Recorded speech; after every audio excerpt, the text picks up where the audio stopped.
جی السلام علیکم ناظرین، آپ دیکھ رہے ہیں میرا یوٹیوب چینل اور میں ہوں حمد چیمہ، اور آج ایک نئی ویڈیو کے ساتھ آپ کی خدمت میں حاضر ہوں۔ اور تو سب سے پہلے جو موضوع ہم جن کا انتخاب کیا وہ اقرار الحسن، اور اقرار الحسن کے ساتھ ایک ایف آئی اے کے نوجوان کا تکرار، اس پہ بات کریں گے۔ اور پھر ہم بات کریں گے مولانا طاہر اشرفی، لندن میں جو ہے نا وہ ان پہ بھی وار ہوئے ہیں، ان پہ بھی بد زبانی ان کے بقول ہوئی ہے، اور ان کو متاثر کیا گیا اور ہراساں کیا گیا ہے، یعنی یہ لفظ انہوں نے بولے ہیں مولانا طاہر اشرفی نے۔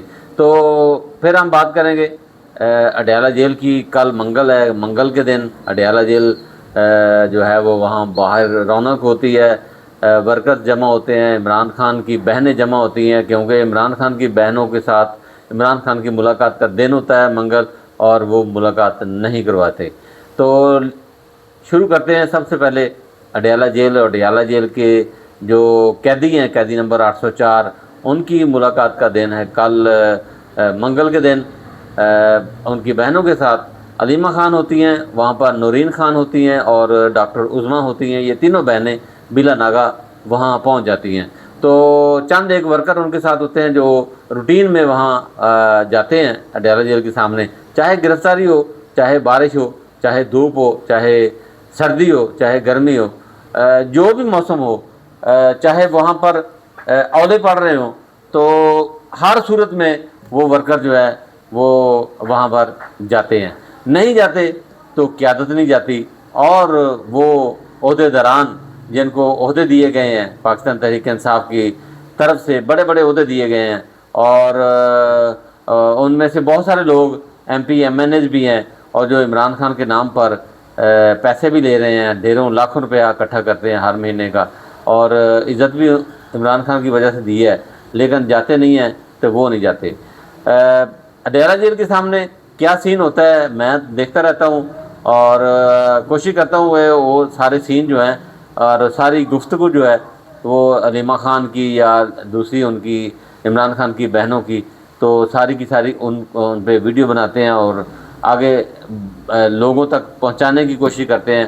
اور وہ ہمیں بھی خطرہ ہوتا ہے، وہاں پر ہمارے ساتھی کئی پکڑے بھی گئے ہیں۔ سب سے نمایاں جو ہمارا ساتھی تھا حیدر سعید، جو کسی تعارف کا محتاج نہیں ہے، سوشل میڈیا کا شہزادہ، وہ گرفتار ہو گیا ہے۔ اس پہ صرف اس نے یہ کہا تھا، بلکہ کہا نہیں تھا، بلکہ عمران خان جب پیمز ہاسپٹل لائے گئے تھے تو اس وقت جو ہے نا واپسی پہ جب گاڑیاں نکلی تھی تو حیدر سعید نے فلم بنائی تھی، یعنی ویڈیو بنائی تھی، اور وہ وائرل بھی ہوئی تھی۔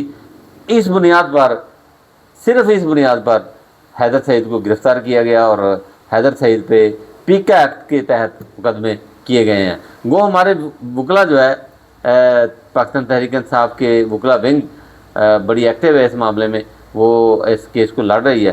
امید ہے یہ کیسز جو ہے وہ باعزت بری ہو جائیں گے۔ حیدر سعید تو حیدر سعید پہلے بھی کئی دفعہ گرفتار ہوئے ہیں۔ تو اس طرح سوشل میڈیا کے بہت سارے لوگوں کو وہاں خطرہ رہتا ہے گرفتاریوں کو، لیکن سوشل میڈیا والے بھی بڑے ڈھیٹ ہیں، وہ ڈرنے والے نہیں ہیں۔ اچھا، تو اڈیالہ جیل کی بات کر رہا تھا تو قیادت کی بات کر رہا تھا، تو قیادت نہیں جانے والی جی۔ میں نے پہلے بھی ایک ویڈیو بنائی تھی تو اس میں آپ کو کہا تھا کہ قیادت عمران خان اگر آج ملاقات ہو جاتی ہے تو قیادت پوری کی پوری فارغ ہے۔ آگے چلتے ہیں، اقرار الحسن کی بات کرتے ہیں۔ اقرار الحسن پاکستان کے ایئرپورٹ پہ اترے ہیں، اور جب اترے ہیں تو وہاں پر ظاہر ہے ایک معاشرے کے اندر ایک عام بندہ بھی تجزیہ اپنا دیتا ہے، عام بندہ بھی سوچ رکھتا ہے، اور عام بندہ بھی سیاست پہ بات کرتا ہے۔ تو اب تو عمران خان نے اس قدر لوگوں کو شعور دے دیا ہے، اس قدر سیاسی شعور لوگوں کے اندر آ گیا ہے، تو وہ گلی میں بیٹھے ہوتے ہیں تو تب بھی عمران خان کی بات ہوتی ہے، اسٹیشن پہ بیٹھے ہوتے ہیں تو تب بھی عمران خان کی بات ہوتی ہے۔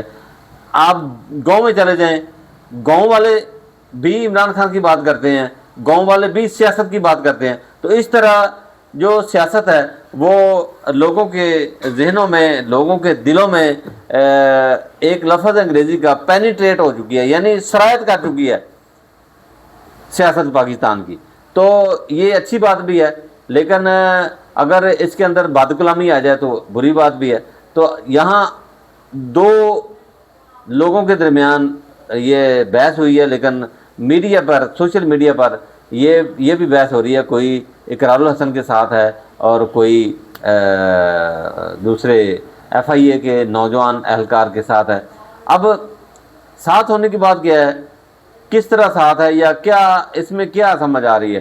اب نون لیگ کے ورکر جو ہے وہ اقرار الحسن کے ساتھ ہیں، اور جو پی ٹی آئی کے ورکر ہے وہ اس نوجوان کے ساتھ ہیں۔ اب بہت زیادہ ریچ ہو گئی ہے اس کی، جو ان کی جو گفتگو تھی اس کو شیئر کی گئی ہے، تو بہت زیادہ لوگوں نے اس اہلکار کی گفتگو کو پسند کیا ہے اور اس کو حمایت بھی کی ہے، سپورٹ بھی کی ہے۔ تو آپ یہاں یہ سمجھ سکتے ہیں، یا اقرار الحسن یہاں سمجھ سکتا ہے کہ ان کی اہمیت کتنی ہے اور وہ کس لیول پہ سیاست کرنا چاہ رہے ہیں۔ اچھا، میں یہ کہتا ہوں کہ ان دونوں کی لڑائی کے اندر ایک معصوم آدمی متاثر ہوا ہے، جس کے نام پہ لڑائی ہوئی ہے۔ اب میں کہتا ہوں کہ یہ لفظ ایسا نہیں تھا جس پہ لڑائی ہونی چاہیے، یا اقرار الحسن کو اتنا مطلب چیخ کر اور اتنا مطلب غصے میں آ کر اس کا اظہار کرنا چاہیے تھا، بلکہ اگر وہ دھیمے لفظوں میں بھی بات کر لیتا تو شاید وہ اہلکار جو ہے وہ اقرار الحسن کا گرویدہ ہو جاتا ہے۔ لیکن جواد احمد کا نام لیا گیا تو جواد احمد کی اپنی جماعت ہے، اس کی اپنی شخصیت ہے، لوگ اس کے بھی فالوور ہیں، تو بھائی جواد احمد کا نام لینا کوئی اتنا گناہ تو نہیں ہے، یا اتنا کوئی یہ تو نہیں ہے کہ وہ اس کا نام نہیں دیا جا سکتا۔ تو صرف اہلکار نے یہ کہا ہے کہ آپ بھی، یہ بھی جواد حسن کی طرح، جواد احمد کی طرح، یہ بھی جواد احمد کی طرح ذلیل و خوار ہوگا۔